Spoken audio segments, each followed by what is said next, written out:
하나님의 말씀은 스바냐 1장 3절로 11절 말씀입니다. 구약 성경, 제가 가지고 있는 성경 1305쪽, 스바냐 1장 3절로 11절 말씀 봉독해 읽겠습니다. 내가 사람과 짐승을 진멸하고 공중의 새와 바다의 고기와 거치게 하는 것과 악인들을 아울러 진멸할 것이라. 내가 사람을 땅 위에서 멸절하리라. 나 여호와의 말이니라. 내가 유다와 예루살렘의 모든 주민들을 위해 손을 펴서 남아있는 바알을 그곳에서 멸절하며 그마림이란 이름과 및 그 제사장들을 아울러 멸절하며 또 지붕에서 하늘의 뭇별에게 경배하는 자들과 경배하며 여호와께 맹세하면서 말감을 가리켜 맹세하는 자들과 여호와를 배반하고 따르지 아니한 자들과 여호와를 찾지도 아니하며 구하지도 아니한 자들을 멸절하리라. 주 여호와 앞에서 잠잠할지어다. 이는 여호와의 날이 가까웠으므로 여호와께서 희생을 준비하고 그가 청할 자들을 구별하셨음이니라. 여호와의 희생의 날에 내가 방백들과 왕자들과 이방인의 옷을 입은 자들을 벌할 것이며 그 날에 문턱을 뛰어넘어서 포악과 거짓을 자기 주인의 집에 채운 자들을 내가 벌하리라. 나 여호와가 말하노라. 그날에 어문에서는 부르짖는 소리가, 제2 구역에서는 울음소리가, 작은 산들에서는 무너지는 소리가 일어나리라. 막데스 주민들아, 너희는 슬피 울라. 가나안 백성이 다 패망하고 오늘 거래하는 자들이 끊어졌음이라. 아멘. 찬송가 484장 부르신 후에 본문 말씀을 가지고 여호와의 진노를 피하는 길이라는 제목으로 함께 은혜를 나누겠습니다. 주님은 저와 여러분들의 소망 되신 줄을 믿으시기 바랍니다. 그렇습니다. 오늘 성경 본문 말씀 스바냐 1장 3절에서 11절 말씀을 가지고 우리가 여호와의 진노를 피하는 길이라는 제목으로 함께 은혜를 나눌 것입니다. 은혜를 나눌 때에 하늘로부터 내려오는 은혜가 여러분의 심령 가운데 스며들기를 간절히 주의 이름으로 축원합니다. 그렇습니다. 오늘 보니까 여호와 하나님께서 그 백성들에게 진노가 그치지 않고 다 멸한다 했습니다. 부자나 가난한 자 모두가 다 함께 멸한다고 말씀하고 있었습니다. 노아의 시대 때가 생각나게 하시죠. 그때는 가난한 자나 부자나 다 상관없이 아이들이나 노인이나 상관없이 전부 다 멸해버렸습니다. 오늘 성경 말씀도 부자나 가난한 자나 모두가 다 멸하겠다고 벌하겠다고 주님은 말씀하고 있습니다. 방백들과 왕자와 이방인의 옷을 입은 자들을 벌할 것이며 또 어문에서 부르짖는 소리가 제2구에서는 울음소리가 작은 들에서는 무너지는 소리가 일어나리라. 막데스 주민들아 너희는 슬피 울라. 이것은 갈릴리 지방에 있던 사람들이고 또한 부자들이었습니다. 이러한 사람들에게 모두가 벌하시겠다고 주님은 말하고 있는 것입니다. 이때에 430년, 약 400년가량이 지나서 이제 광야에서 부르짖는 사람이 나오는 거죠. 회개하라, 천국이 가까이 왔다. 진노가 이때 또 있을 것입니다. 회개하라, 천국이 가까이 왔느니라 라고 부르짖던 사람이 있습니다. 이 소리에 너무나도 그 당시에 너무나 힘들었던 그 시대에 또한 혹시나 우리 유대인들은 지도자급들은 또 자기가 한 자리 차지할까, 자기가 다시 새 정부가 들었으면 거기서 또 한번 뭐 해먹었지 않을까. 그렇게들 해왔잖아요. 응? 왜? 우리가 36년 그 일제 치하에서 있을 때에도 그곳에 있었던 사람들이 다시 새 정부가 일어나니까 거기서 또 관료직을 가지고 있고, 왜? 경험이 있으니까. 그러니까 이 유대 지도자들은 바리새인이나 사두개파 사람들이나 이런 사람들은 또 혹시나 새 정부가 들었으면 내가 그 자리에서 또 지도자가 되지 않을까, 높은 관직에 있지 않을까, 이래서 그들도 혹시나 하고 나왔던 것이었습니다. 그럴 때 뭐라고 했어요? 이 회칠한 부담에 독사의 이 새끼들아 라고. 진정한 너희가 회개하고 돌아와야 된다. 그렇습니다. 우리가 여호와의 진노를 피하는 길은 바로 회개하는 길입니다. 회개하는 것만이 여호와의 진노를 피할 수 있었던 것입니다. 우리가 생각해 볼 때 어렸을 적에 부모님으로부터 우리가 잘못했을 적에 부모님으로부터 체벌을 받습니다. 그러나 거기서 내가 잘못했습니다, 다시는 안 그럴게요 하고 그 죄를 고백하고 용서를 구하는 자녀들에게는 부모님의 체벌이 그쳤습니다. 그러나 그 말을 하지 아니하고 꼿꼿이 있었던 자에게는 계속 체벌이 가중되고 쌓이는 것은 내 몸의 상처이고 내 마음에 무너지는 상처였습니다. 여러분, 왜 그럴까요? 이러한 일이 쌓여서 그러다 보니까 이제 하나님과의 관계가 멀어지게 되는 것처럼 부모님의 관계가 멀어지죠. 부모님, 아버지가 퇴근하고 돌아오신다면 얼른 아버지 얼굴을 안 보이려고 딴청하고 있고, 뭐하네 또 나를 불러서 뭐 할까? 저녁 식사 자리에서 밥을 먹으면서 오늘 명기 뭐 했지? 그럼 또 할 일이 없어가지고 그냥 얼른 물어보기 전에 밥을 파닥파닥 먹고 일찍이 그 자리를 떠났던 그런 시절이 우리 주변에도 많이 있습니다.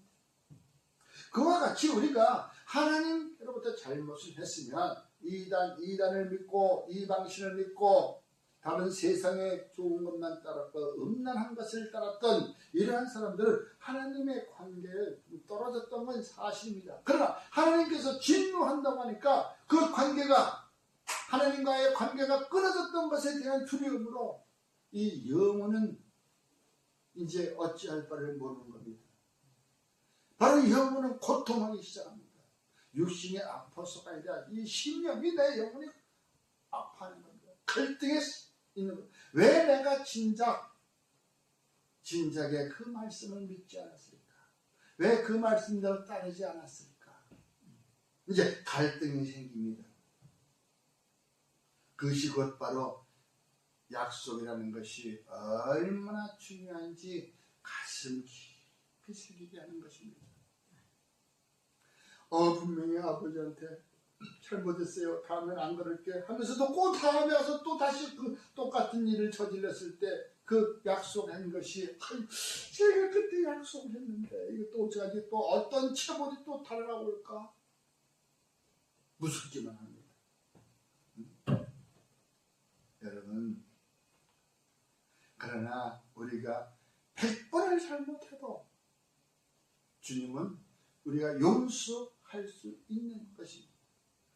100번을 잘못해도 주님 잘못했어요, 아버지 잘못했어요 하면 또다시 주님은 용서해 주십니다. 왜? 베드로 보고 그랬잖아요. 우리가 몇 번을 용서해야 됩니까? 그런 말이잖아요. 그러니까 한 번, 두 번도 아니고 7번씩 70번. 그렇게 수없이 잘못을 해도 수없이 네가 용서를 해줘라 라는 뜻입니다. 왜? 모든 불의에서 우리를 깨끗하게 하실 주님이시기 때문에 그렇습니다. 이건 내가 얘기하는 게 아닙니다. 요한일서 1장 9절에 나와 있는 말씀입니다. 우리를 용서하실 뿐만 아니라 모든 불의에서 우리를 깨끗하게 하신다. 그래서 우리가 회개하고 돌아가면은 우리는 깨끗함을 잊는다는 것입니다. 주님의 나라에 들어갈 수 있다는 것입니다. 그러므로 우리는 예수님이 오는 이때쯤에, 예수님이 오신다는 이때쯤에 우리는 회개하고 깨끗함을 입고 나아가 맞이할 수 있는 저와 여러분들이 되어야 된다는 것입니다. 그것이 곧 바로 우리가 진정으로 우리가 기다리는 주님을 맞이하는 사람들의 마음가짐입니다. 우리가 깨끗함을 입을 수 있는 것은 깨끗함을 입고 주님을 맞이해야지, 더러운 그대로 있고 속에 신명들이 그대로 가득 차 있고 어떻게 하면 내가 한 자리 차지해볼까, 어떻게 하면 그냥 쓱 모면해볼까 하고 나가는데 그래요. 이 더러운 이 독사의 자식들아, 회칠한 무덤이라고 말씀하고 있습니다. 무덤이라는 것이 겉에만 하얗게 깨끗하게 석해지기 위해서 깨끗한 흠이 없어. 그러나 그 속에는 쓰고 썩어가고 있다는 것이죠. 지금 우리 눈에 보이는 그러한 유대인의 지도자들도, 세상의 지도자들도 다 그와 같은 모습이에요. 겉만 화려하게, 겉만 치장스럽다. 무화과 나무에 이파리가 무성해서 그냥 풍성해서 먹을 것이 잔뜩 있는 것처럼, 실질적으로 가보니까 없으니까 무화과 나무에 저주를 내리셨던 거죠. 여러분, 우리가 참 회개하는 자, 우리의 죄를 참으로 참 회개하는 자, 참 회개하고 나가는 자들, 하나님께 용서함을 받을 수 있다는 것을 믿으시기 바랍니다. 아멘. 그것은 하나님께서 반드시 용서해 주신다는 거예요.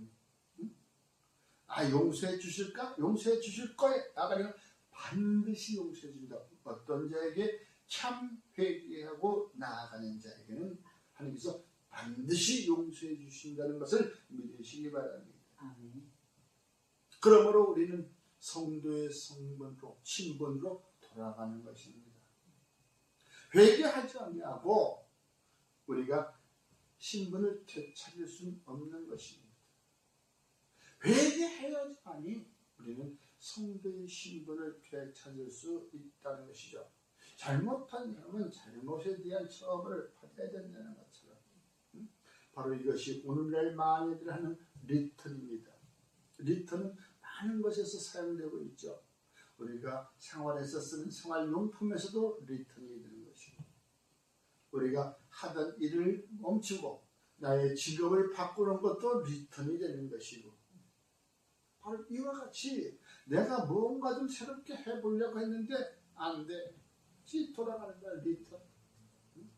이 유행도, 이 의복도, 유행도 그 리턴이라고 하잖아요. 유행이 또 과거로부터 고풍, 옛날 거로 다시 돌아가고. 그래서 이 세상은 리사이클인 것입니다. 이 사이클이 계속 돌아오는 거야, 리사이클. 하던 일을 즉시 멈추고 돌아갈 수 있는 자, 발걸음을 옮길 수 있는 자, 그 자가 바로 용기 있는 자인 것입니다. 용기는 뭐 다른 데 있는 것이 아니요, 내가 내 잘못을 깨닫고 즉시 회개하는 그 용기도 있지만은, 이제 내가 향하던, 내가 가던 길이 잘못되었다면 즉시 그 길을 돌아설 줄 아는 용기가 있어야 되는 것입니다. 괜히 아쉬움만 남겨두고 이 아쉬움 때문에 괜히 더욱 구렁텅이로 들어가는 것입니다. 그래서 경마하는 것이나 노름하는 것이나 이렇게 보면은, 왜? 한번 맛을 봤어요. 조금 봤어요. 그래서 이거 재밌다. 이렇게 돈 버는 것도, 이렇게 재물을 증식시키는 방법도 있구나 하고서 계속 그렇게 하다 보면 이제는 점점 나도 모르게 깊숙이 빠져서 그때는 이제 악의 구렁텅이에서 확 잡혀버리고 만다는 것이죠. 어떤 사람이 그래요. 경마에 미친 사람이 하나 있었어요. 네? 아는 사람이었던데 그 사람은 지금은 없지만, 어떻게 그냥 친구들 따라가 가지고서 이 구경 갔던 것이 어떻게 자기는 주머니에 용돈 하나 10,000원짜리 하나 가지고서 그 경마표를 샀는데 그게 이상하게 그냥 놓다지가 않아. 그래가지고 그 돈을 담을 데가 가방도 없어 그냥 따라갔기 때문에 비닐봉지에 거기다가 돈을 다 갖고 이렇게 검은 비닐봉지에다 싸가지고 담아왔대.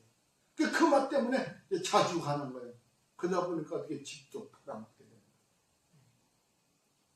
우리가 모를 때는 어쩌다가 그렇게 한번 와.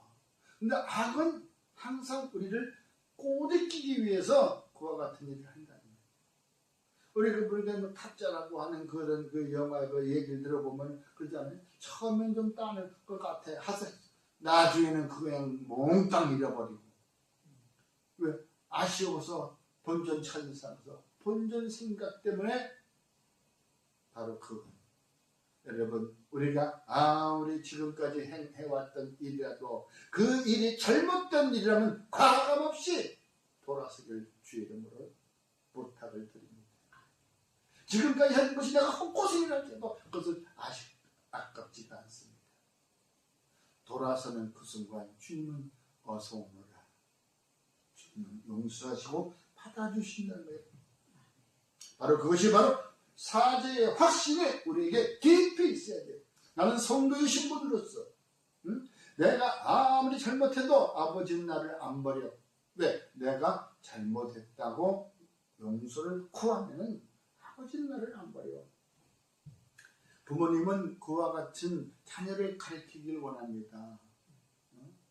그냥 이래도 훔쳐도 아니라 어찌다 결심할 수 있는 각오가 다져있는 그러한 자녀 다시 한번 일어서겠다고 우리가 주먹을 불끈쥐고 어금니를 꽉 깨물고 앞을 바라보며 나아갈 때 그 사람은 반드시 승리한다는 것입니다. 여러분 또한 우리에게 있어서 그와 같이 이제 우리가 잘 나갈 때에 우리는 그것을 잘 지킬 수 있어야 되는 것입니다. 바로 우리 성도의 신분을 지키는 것입니다.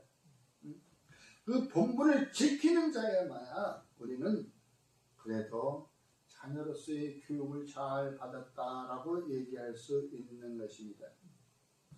왜? 우리는 약속의 자녀이기 때문에. 갈라디아서 4장 28절의 말씀에도 형제들아 너희는 이삭과 같이 약속의 자녀다. 이스마엘의 자손이 아니라 이삭의 자손이 아니라 우리는 약속의 자녀.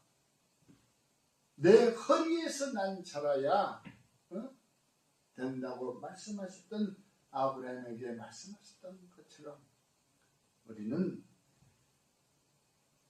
이스마엘이 아니고 이삭과 같이 약속의 자녀라는 것을 믿으시기 바랍니다. 그것이 곧 자녀들아 너희 자신을 지켜 우상에서 멀리하라. 그래서 가장 중요한 것이 우상에서 우리는 떨쳐버리고 멀리해야 된다는 것입니다. 우상이 우리에게 있어서는 우리를 자꾸 악의 구렁텅이로 하나님을 배반하게 만들고 하나님을 대적하게 만드는 것입니다. 결국은 그들은 불로 심판을 받는 것입니다. 자녀들아 너희 자신을 지켜라. 그리고 우상에서 멀리하라. 항상 우상은 우리를 꼬드깁니다. 왜? 전혀 다른 것으로 꼬드기면은 우리가 처음부터 그걸 멀리하기 때문에 그들이 우리에게 이 작전을 어떻게 쓰냐면 항상 비스듬하게 우리에게 다가와서 우리를 현혹시킵니다. 우리는 그 현혹에 우리는 시험당하지 말고 그대로 주께서 우리에게 말씀하신 것처럼 우리는 그것을 지킬 수 있는 저와 여러분이 되어야 된다는 말입니다. 그러므로 사랑받는 자녀들 같이 너희는 하나님을 본받는 자가 되라. 바로 주님이 우리에게 보여주신 것처럼 주님이 우리에게 가르쳐주신 것처럼 우리는 주님을 본받는 자가 되어야 우리 신분을 우리 성도의 자녀 약속된 신분을 그대로 지켜나갈 수 있다는 것입니다. 아멘. 왜? 항상 거기 위해서 우리는 우리의 성도들의 자녀 그 신분을 지켜주기 위해서 말씀하십니다. 잠언의 말씀에서 내 아들아 내 말을 지켜 내 계명을 간직하라. 말씀을 듣고 있으면 이제 계명을 우리가 간직해야 되는 것입니다. 계명을 들었으면 듣는 것으로 끝나는 것이 아니라 그것을 말씀에 되새길 줄 알아야 되는 것입니다. 왜? 우리는 아브라함의 여종의 자식들이 아니라 아브라함의 약속의 자녀, 자유의 자녀였기 때문에 이 아브라함의 여종의 자녀는 뭐예요? 이스마엘이에요. 그죠? 자유의 자, 바로 사라의 자녀는 이삭이라는 거예요. 그래서 우리는 이삭의 자녀다. 그게 바로 그 약속의 자녀라는 것입니다. 약속의 자녀들이 진흙을 펴는 길은 곧 잘못했다 할지라도 회개하는 것이고 바로 즉시 주께로 돌아가고 바로 주님이 우리에게 말씀하시고 계명을 한 것을 우리가 잘 간직해서 우리의 신분을 지켜야지. 바로 그것이 오시는 주님의 기쁘게 하는 저와 여러분이 되는 것입니다. 기도하겠습니다.